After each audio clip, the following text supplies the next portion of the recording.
Over the years, countless research participants have been presented with the 3 paragraphs shown in Figure 10.2 and asked to choose the one that best describes their relationships. By virtue of their choice, respondents are assumed to be a certain type of person: securely attached, avoidantly attached, or anxious, ambivalently attached. Research taking this attachment types approach has yielded numerous findings in support of the basic idea that there are parallels between the relationships adults form with one another and the bonds they as infants formed with their caregivers. For example, secure people report seeking support from their romantic partners more than either anxious, ambivalent, or avoidant people can more readily retrieve trust-related, positive relationship memories and deal with trust violations of their partners in a more constructive manner. Before long, however, adult attachment researchers began to question whether thinking about attachment in terms of types or categories overlooks important variations within categories.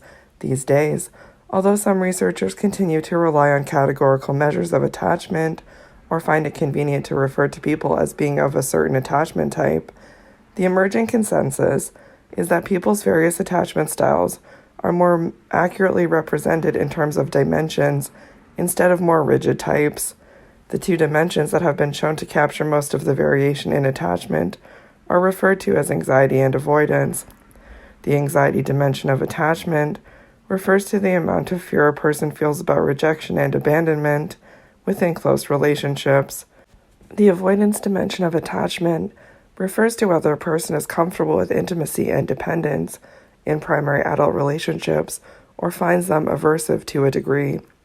The individual who scores low on both of these dimensions is, in the language of attachment types, the prototypical securely attached person, someone who isn't anxious about rejection or abandonment, who is comfortable with intimacy, and who seeks closeness to and support from relationship partners. As opposed to simply finding, say, that someone is anxious, ambivalent in terms of attachment style, attachment dimensions help researchers capture the degree of anxiety, variation that corresponds to meaningful differences in how the person thinks, feels, and behaves in close relationships.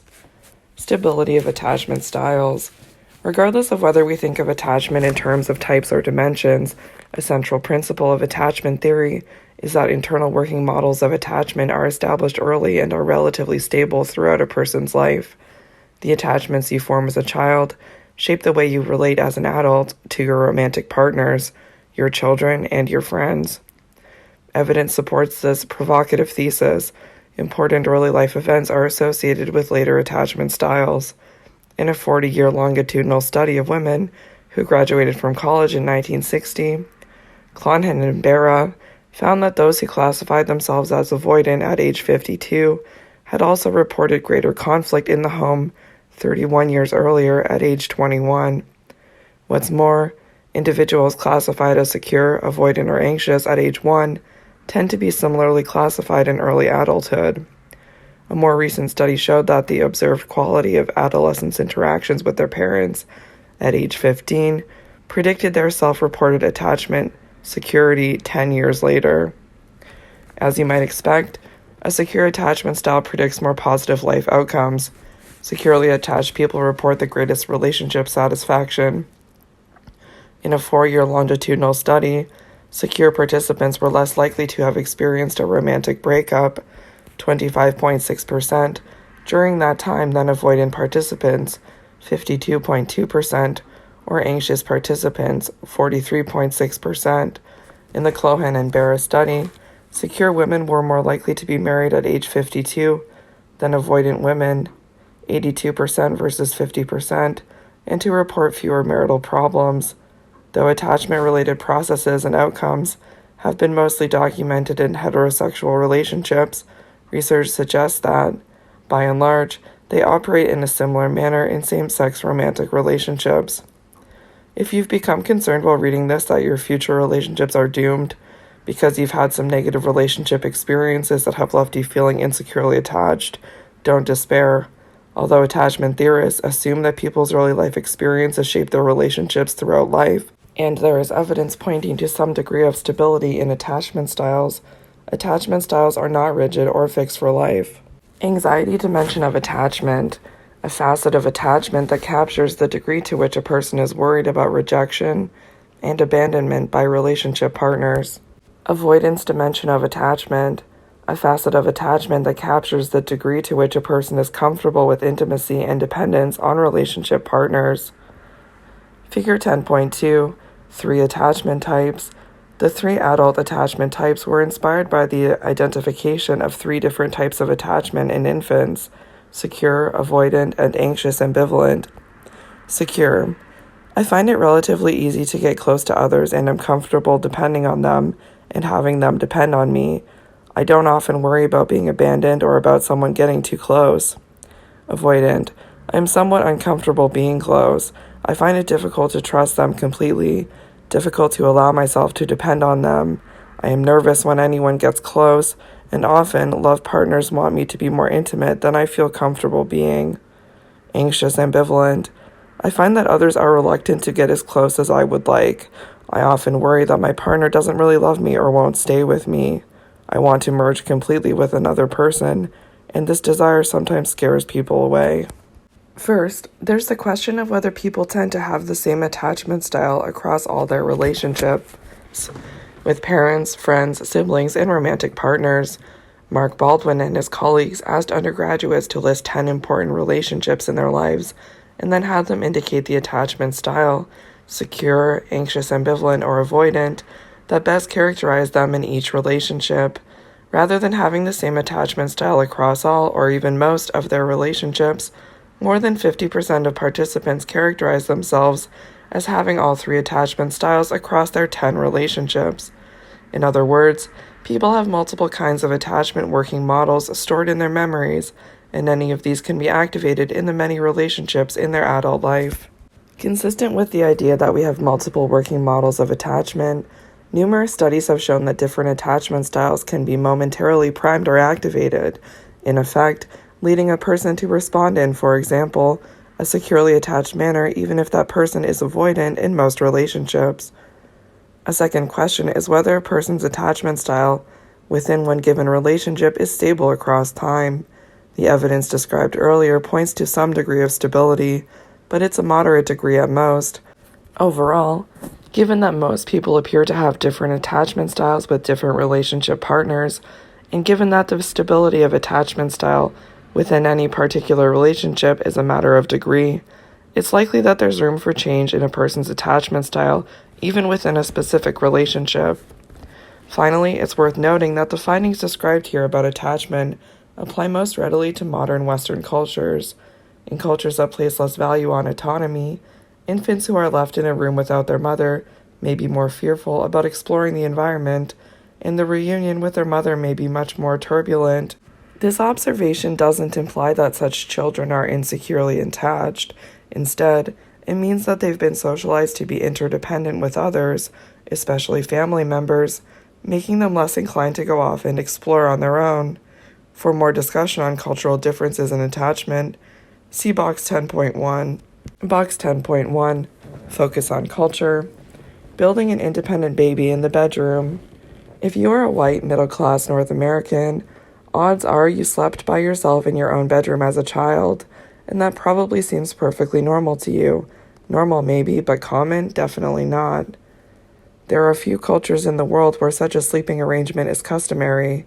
In an article titled, Who Sleeps with Whom Revisited, Schroeder, Jensen, and Goldstein describe the sleeping arrangements of people in many of the world's cultures. The sleeping arrangements predict fairly well how independent and individualistic a given culture is. In Japan, most people sleep with their parents until they are adolescents.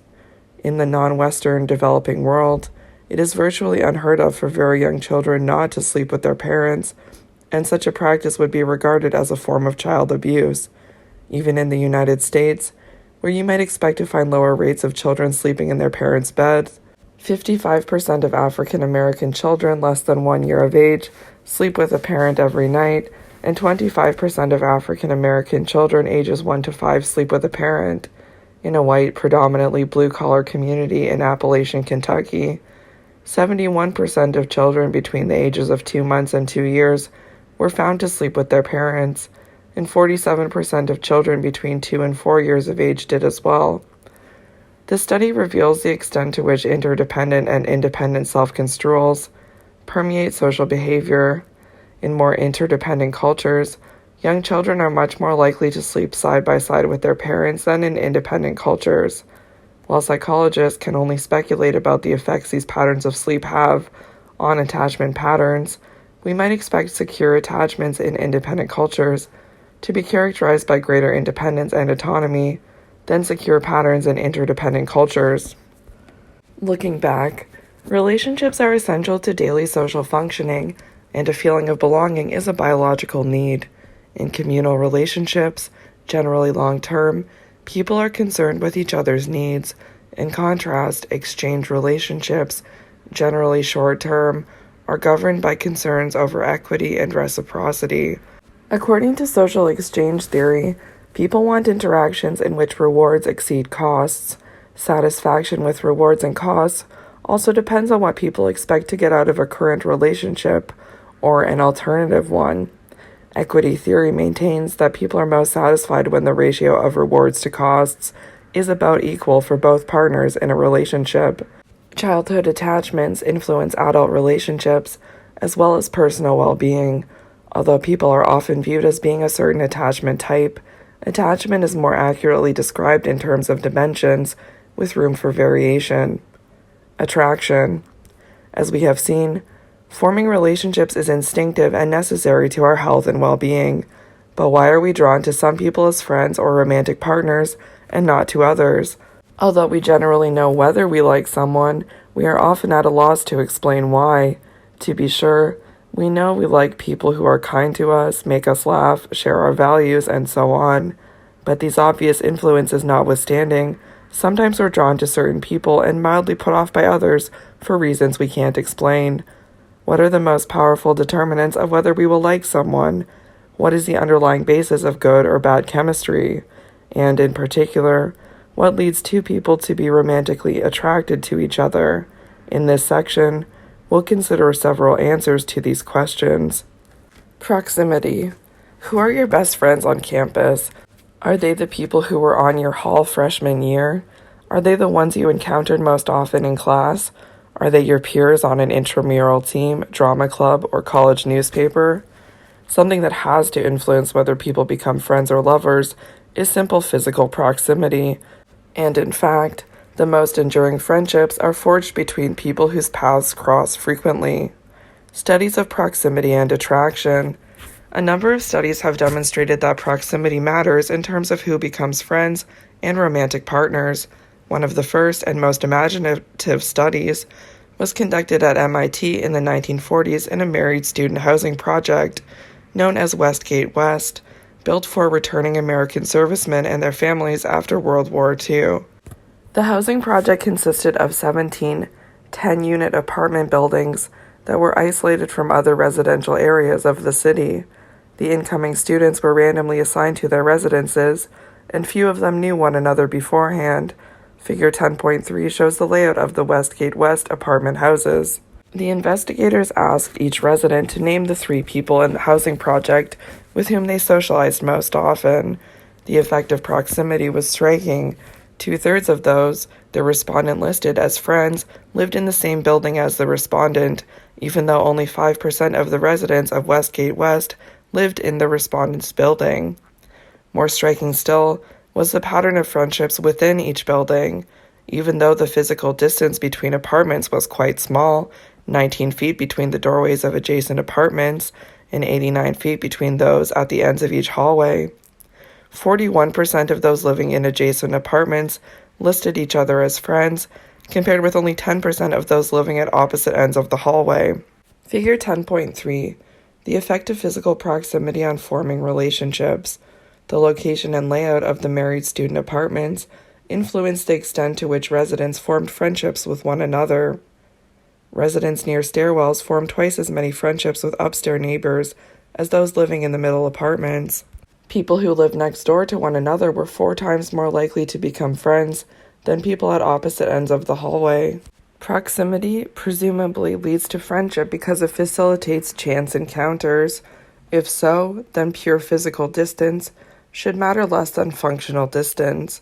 The influence of an architectural layout to encourage or discourage contact between people. The MIT study shows just how important functional distance is. As figure 10.3 indicates, the stairs are positioned such that upstairs residents will encounter the occupants of apartments 1 and 5 much more often than the occupants of the middle apartments. And indeed, the residents of apartments 1 and 5 form twice as many relationships with their upstairs neighbors as those living in the middle apartments. Notice also that the residents of apartments 2 and 7 were just as far apart as the residents of apartments 1 and 6 and reside directly above one another. But the stairs that pass the door of apartment 1 make it and apartment 6 vastly closer from a functional perspective. No wonder residents of apartments 1 and 6 were 2.5 times more likely to become friends than the residents of apartments 2 and 7. Thus, it's functional distance more than physical distance that is decisive. Proximity promotes friendship because it literally brings people together. Despite the fact that a person can pick and choose from a vast number of people to make friends with, such things as the placement of a stoop or the direction of a street often have more to do with determining who is friends with whom. William White, The Organization Man. Functional distance, the influence of an architectural layout to encourage or inhibit certain activities, including contact between people. But are any cautions in order? You may be wondering about the diversity of the residents in the MIT study. Perhaps proximity has a powerful effect on friendship formation in homogeneous groups, but not in heterogeneous groups, where other factors, such as similarity of age, race, class, or religion, shape the friendships we form. Though people are indeed more likely to form friendships with others who are similar to them, the largest effects of proximity on friendship formation have actually been found between people of different races, ages, or social classes. One study, for example, examined the patterns of friendships in a Manhattan housing project in which half the residents were black, 1/3 were white, and the rest were Puerto Rican. Each ethnic group included people of all ages. Proximity had strong effects on who befriended whom. 88% of those designated as a best friend lived in the same building as the respondent, and nearly half lived on the same floor. Yet the effect of proximity was especially pronounced in friendships that developed across age and racial groups. 70% of the friendships between people of different ages and races involved people who lived on the same floor as each other, compared with only 40% of the same age and same race friendships generally. Similarity has a strong effect on friendships, as it appeared that people were willing to look beyond the immediate environment to find friends of their own age and race. But proximity is especially powerful across differences, as the friendships with people of a different age or race tended to be those that fell in the residents' laps. The mere exposure effect. Part of the reason proximity has such a big influence on friendship is simply that it makes contact more likely. You're not going to become friends with someone you haven't met. But simple contact isn't the whole story. Robert Zajonc has offered compelling evidence for another reason that proximity leads to liking, the mere exposure effect, the notion that the more you are exposed to something, the more you tend to like it. 1968. This may strike you as implausible. After all, what about all those songs on the radio that become more irritating each time you hear them? And why are there sayings like, familiarity brings contempt? In fact, researchers have generated a great deal of evidence for the mere exposure effect. Some of the most striking, though less convincing, evidence is correlational. There is a remarkably strong correlation between how frequently people are exposed to various items, words, fruits, cities, chemical elements, and how much they like those items. For example, there is a strong correlation between people's preference for various letters in the English alphabet and how often those letters appear in the language. It's hard to imagine that the English language contains so many E's or R's just because people like those letters. It's more plausible that people like them because they are exposed to them so often. In an experimental demonstration of the mere exposure effect, Zajonc, 1968, created a stimulus set of Turkish words that were unfamiliar to his participants, such as Kadurga, Eforbu, and Lakanta. Different words within this set were then shown to participants 0, 1, 2, 5, 10, or 25 times. Afterward, the participants indicated the extent to which they thought each word referred to something good or bad. The more times participants saw a given word, the more they assumed it referred to something good. Zajonc replicated this experiment using yearbook photos as stimuli and had subjects judge how much they thought they would like the person. Within face-to-face and online social interactions, people become more attracted to strangers as they interact with them more frequently. Box 10.2, see page 329, expands on the growing social psychology literature on online dating. Mirror exposure effect, the idea that repeated exposure to a stimulus, such as an object or a person, leads to greater liking of the stimulus. The influence of mirror exposure on liking. Many famous landmarks that are beloved and respected today initially elicited anything but reverence. When the Eiffel Tower was completed in Paris in 1889, to commemorate the French Revolution's centennial, a group of artists and intellectuals, including Alexandre Dumas, Guy de Maupassant, and Émile Zola, signed a petition calling it useless and monstrous, and a disgraceful column of bolts. Likewise, San Francisco's Transamerica building, completed in 1972, received negative reactions at first. Renowned San Francisco Chronicle columnist Herb Caen angrily suggested knitting a giant tea cozy to cover the spire. "I don't like the man. I must get to know him better," Abraham Lincoln. Perhaps the most intriguing test of the mirror exposure effect was done with albino rats. One group of rats was raised in an environment where selections of Mozart's music played for 12 hours each day. A second group was exposed to an analogous schedule of music by Schoenberg. The rats were then placed individually in a test cage that was rigged so that the rat's presence on one side of the cage would trip a switch that caused previously unheard selections of Mozart to be played, and the rat's presence on the other side would generate new selections of Schoenberg. The rats were thus able to vote with their feet and express a preference for the quintessentially classical music of Mozart or the modern, atonal compositions of Schoenberg. The results support the mirror exposure effect. Rats raised on a musical diet of Mozart moved significantly more often to the side of the cage that caused Mozart to be played, whereas those raised on a diet of Schoenberg moved to the side that caused Schoenberg's music to be played. Figure 10.4, see page 328.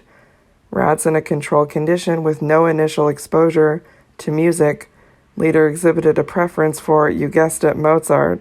Maybe 21st century rats will have developed a taste for Schoenberg. This early research inspired over 100 studies that have explored the conditions in which one is most likely to observe the mirror exposure effect. Here's one question you may be asking. Is there a limit to the number of exposures that produces the mirror exposure effect, after which the effect disappears or reverses? Will you continue to like a photo of yourself more if you see it 50 times, 75 times, 200 times?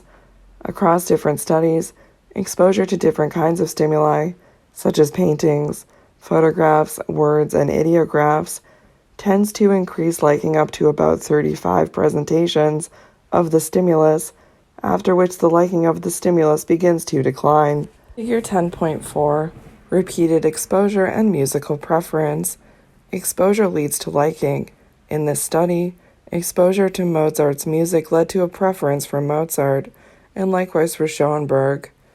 Average amount of time rats spent on Mozart and Schoenberg sides of the cage in minutes. So on the x-axis it shows music on which rats were raised, and divided into Mozart and Schoenberg, and then on the Mozart side, it's divided into Mozart preferred and Schoenberg preferred, and you can see that the Mozart-raised rats prefer Mozart by a significant amount, and on the Schoenberg side, it's also divided into Schoenberg, Mozart, and you can see that the Schoenberg-raised rats like Schoenberg more, but not by as much. You may also be wondering whether the mere exposure effect is stronger for some kinds of stimuli than for others. If you look at an image of Da Vinci's Mona Lisa over and over again, will you like it more? What about photos of people's faces or phrases in your native tongue? Attesting to the robustness of the mere exposure effect, studies examining this question find that with increased exposure, we like paintings, photographs, geometric shapes, and both meaningful and meaningless words more. There are, however, two exceptions. The mere exposure effect doesn't apply to auditory stimuli, such as brief sounds or musical pieces, nor does it work with stimuli that you initially dislike. Looking over and over again at a photo of someone you find repugnant won't lead you to like the individual more. At this point, we hope you're asking, why does the mere repeated exposure lead to liking? One explanation is that people find it easier to perceive and cognitively process familiar stimuli. The process of familiar stimuli is more fluent, and because people find the experience of fluency inherently pleasurable, those positive feelings make the stimuli more appealing. Zajonc offered a second interpretation. Upon repeated exposure to a stimulus without any negative consequences resulting from the encounter, we learn to associate the stimulus with the absence of anything negative, and thus form a comfortable, pleasant attachment to it. Mere repeated exposure leads to attraction, in other words, because it reinforces that comfortable, pleasant feeling. This conditioning process helps organisms distinguish stimuli that are safe from those that aren't. Thus, the more often people are exposed to something, the more they tend to like it. Similarity. Another important determinant of attraction is similarity. People tend to like other people who are similar to themselves. After all, birds of a feather flock together. Not that friends agree about everything, of course, but some areas of common ground are more important than others. Agreement on core political values, for example, is likely to have more of an impact on whether you like someone than whether you root for the same baseball team or agree on the best musical artist from the past decade. Studies of similarity and attraction. The impact of similarity on attraction has been documented in many ways. For example, there is a robust tendency for people to become romantically involved with people who are similar in terms of their social class, education level, and religious background. When you think about it, this finding isn't all that surprising, because people who come from similar backgrounds in terms of class or religion or education are more likely to encounter each other and, as we have learned, through such proximity and exposure, become attracted to one another. Importantly, though, in the past couple of decades, there has been a marked rise in interreligious and interracial romantic relationships. Box 10.2, focus on social media, forming relationships online. The topic of online dating is important to consider in any contemporary discussion of romantic relationships. Attitudes toward online dating have grown considerably more favorable over time. In fact, recent data suggests that over 1 in 5 new romantic relationships now begin online, and that close to 50% of singles in the United States engage in some form of online dating.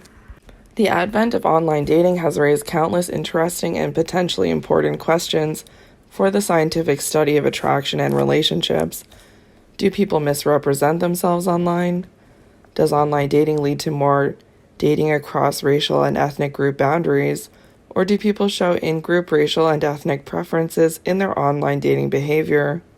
How well do social psychology principles of attraction, such as similarity and proximity, fare in terms of leading to successful online matches?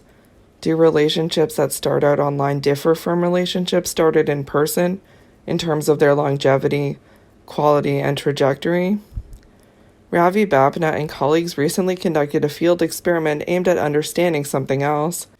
What impact an anonymity feature, namely the ability to search others' profiles without leaving any visible record of having done so, has on how people search for matches and how many matches they get.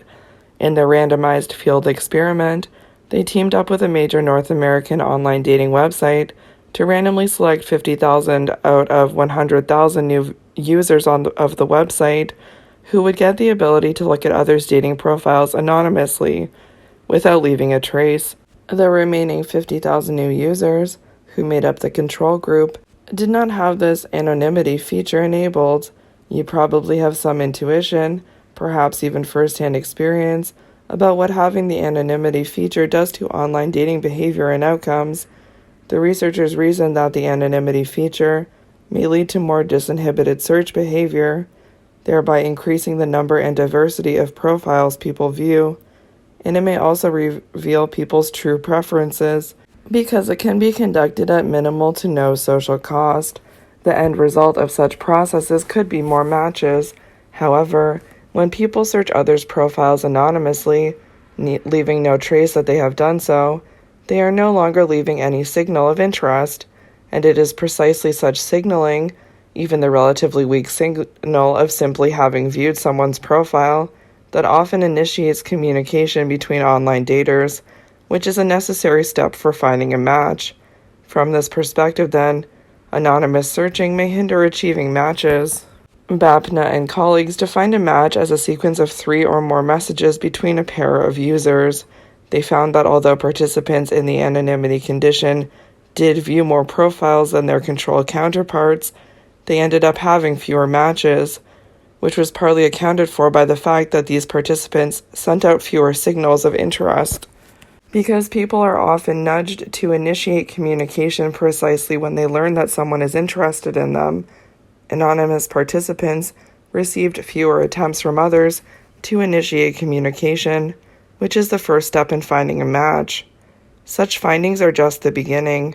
The literature on this subject is still young, and with the ever-growing popularity of online dating, there's no doubt that more research aimed at understanding the processes and outcomes associated with it will follow suit. Online dating. Pictured here is an ad for the dating app Tinder. Similarity in personal characteristics also produces romantic attraction. In one study, the members of 1,000 engaged couples, 850 of whom eventually married, rated themselves on 88 characteristics. When researchers compared actual couples' ratings with those of random couples created by pairing individual members of different couples, they found that on 66 of 88 characteristics, the average similarity of the engaged couples was greater than the similarity of random couples.